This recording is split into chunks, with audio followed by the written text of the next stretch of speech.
అహోబిలంలో జరిగిన సంఘటన కావచ్చు, ఆ గంగుల కుటుంబ సభ్యుల మీద మీ వర్గీయులంతా దాడి చేశారు. ఎట్లా గంగుల కుటుంబ సభ్యుల మీద మీ వర్గీయులంతా దాడి చేశారు.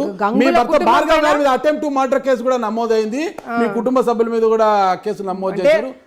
గంగుల వాళ్ళ మీద మేము వెళ్ళి అటాక్ చేసినాము, అందుకు వాళ్ళు మా మీద కేసులు పెట్టినారా? అది మీకు వచ్చిన ఇన్ఫర్మేషన్? అంతే మేడం అని అనుకుంటున్నాను నేను కూడా. నాకు అదే ఇన్ఫర్మేషన్ వచ్చింది మేడం. అదే ఇన్ఫర్మేషన్ వచ్చింది కదా. మీరు ఒకసారి వెళ్ళి మీరు ఆ వీడియోస్ చూడండి. మా సిస్టరు, నేను, మా తమ్ముడు, మా హస్బెండ్, మేము నలుగురమే ఆ రోజు ఏజెంట్లుగా కానీ లేకపోతే క్యాండిడేట్లుగా తిరిగింది.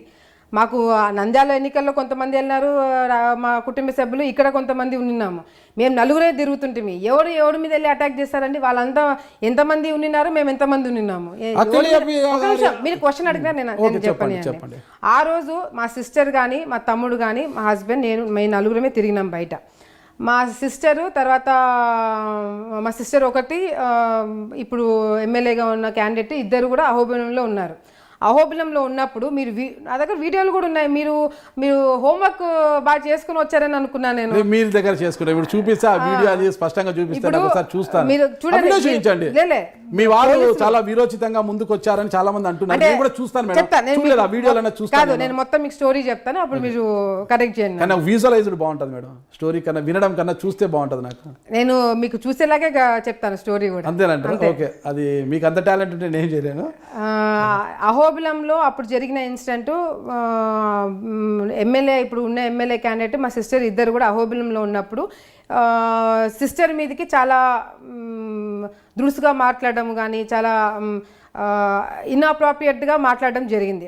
ఒక లేడీ, ఒక మహిళ, ఒక అమ్మాయి, సరే మేమేదో మా కష్టాల్లో మేము ఉన్నాము, ఇద్దరు లేకుండా చేసే ఎన్నికల్లో మేము ప్రూవ్ చేసుకోవాలనే ఇదిలో మేము తిరుగుతున్నాము.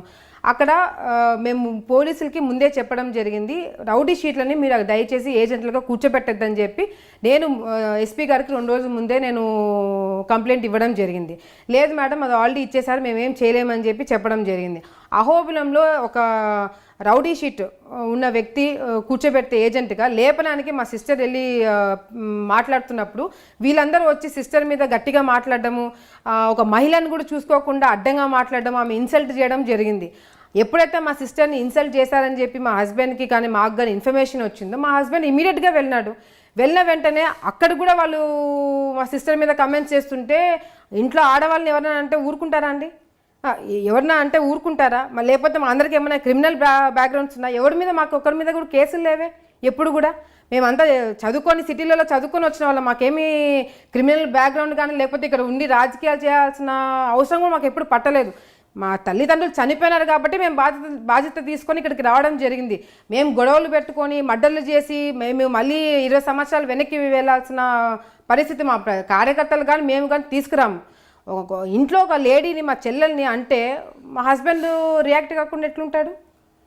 మా సిస్టర్ మీద కూడా సరే, మా సిస్టర్ని అన్నాడు, మా హస్బెండ్ రియాక్ట్ అన్నాడుగా, మా హస్బెండ్ మీద కేసు పెట్టినారు. మా సిస్టర్ మీద 307 ఎందుకు పెట్టినారు?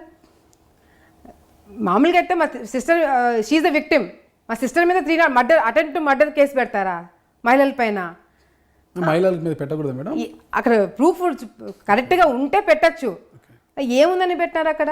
మా సిస్టర్ని ఇన్సల్ట్ చేసినారు, అంతమంది మగవాళ్ళు వచ్చి ఆడవాళ్ళ మీద పడుతుంటే రియాక్ట్ కాకుండా ఇంట్లో మగవాళ్ళు ఎట్లా కూర్చుంటారని నాకు అర్థం కాదు. జరిగింది అంటే మీరు చెప్తుంది వేరే, మరో రకంగా వాళ్ళు చెప్తుంది వేరే. వాళ్ళ వర్గీయుల్ని అంటే మీకు అనుకూలంగా ఉన్న ఒక సిఐ అక్కడ బంధించి వాళ్ళని అరెస్ట్ చేసి రాత్రి నుంచి పొద్దునకి హింసించాడు, దాన్ని ప్రశ్నించడానికి వెళ్ళినప్పుడు రిపోర్ట్ తీసుకోండి. పోలీస్ ఎఫ్ఐఆర్లు కూడా చాలా క్లియర్గా ఉంది. అట్లాంటప్పుడు వాళ్ళ మీద కూడా పోలీసులు కేసులు పెట్టరు కదా. మీ వారు చాలా దురుసుగా వెళ్ళారు అంటే అక్కడ గంగుల నాని గారు కావచ్చు, భార్గవ్ గారు కావచ్చు, ఇద్దరు కులాల పేరుతో దూషించుకుంటూ నువ్వెంత అంటూ అంత నీచంగా రాజకీయాలు చేయాలి. అప్పటికే అంటే ఆ గొడవ జరుగుతుందని తెలుసుకొని ముందరికి అప్పటికే భార్గవ్ గారు మిత్రులు హైదరాబాద్ నుంచి, వైజాగ్ నుంచి అప్పటికే అక్కడికి వచ్చి చేరుకున్నారు.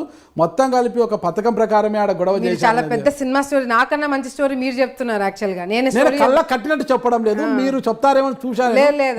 చాలా సింపుల్ ఉంటుంది, చాలా సింపుల్ ఉంటుంది. మీరు చాలా అది ఇంకా ఒక పెద్ద రాయలసీమ సినిమా తీస్తున్నట్టుగా చెప్తున్నారు. అదంతా ఏం జరగలేదు. హీట్ ఆఫ్ ద మూమెంట్లో సిస్టర్ని అన్నాడు కాబట్టి మా హస్బెండ్ వెళ్ళి రియాక్ట్ అయినాడు. అది తప్పని కొంతమంది అంటారు, కరెక్ట్ అని కొంతమంది అంటారు. ఇంట్లో లేడీస్ని అంటే ఊరుకోండి, ఇంట్లో కూర్చొని ఎవడు నేనున్నా కూడా రియాక్ట్ అయినా మా చెల్లిని. మీ హస్బెండ్ గారి మీద ఇంత కేసు నమోదైందా లేదా? అయింది. ఓకే. అటు ఇప్పుడు ఎమ్మెల్యే క్యాండిడేట్ మీద కూడా కేసు నమోదైంది. అటుపక్క వాళ్ళు కేసులు పెట్టారు, మా మీద కూడా కేసులు పెట్టారు. పోలీసులు పెట్టిన కేసులే ఇవన్నీ కూడా. వాళ్ళు పెట్టింది కాదు, మేము పెట్టింది కాదు. పోలీసులు పెట్టిన కేసు, పోలీసులు పెట్టిన కేసు ఏమీ లేకపోయినా నిప్పు లేకపోయినా పోలీసులు గొడవ జరిగింది కాబట్టి కేసులు పెట్టినారు. గొడవ జరగలేదని అనట్లేదు, గొడవ జరిగింది. ఉత్త గొడవ జరిగితే అటెంప్ట్ మర్డర్ కేసుల వరకు పోతాయి అనమాట. ఉత్త గొడవలు జరిగితే అటెంప్ట్ మర్డర్ కేసు దెబ్బలు తగిలినాయి కదండి. ఆడ పోలీసులకు దెబ్బలు తగిలినాయి, రాళ్ళు వేసుకున్నారు, మా వాళ్ళకి దెబ్బలు తగిలినాయి, వాళ్ళకి దెబ్బలు తగిలినాయి, పోలీసులకి దెబ్బలు తగిలినాయి.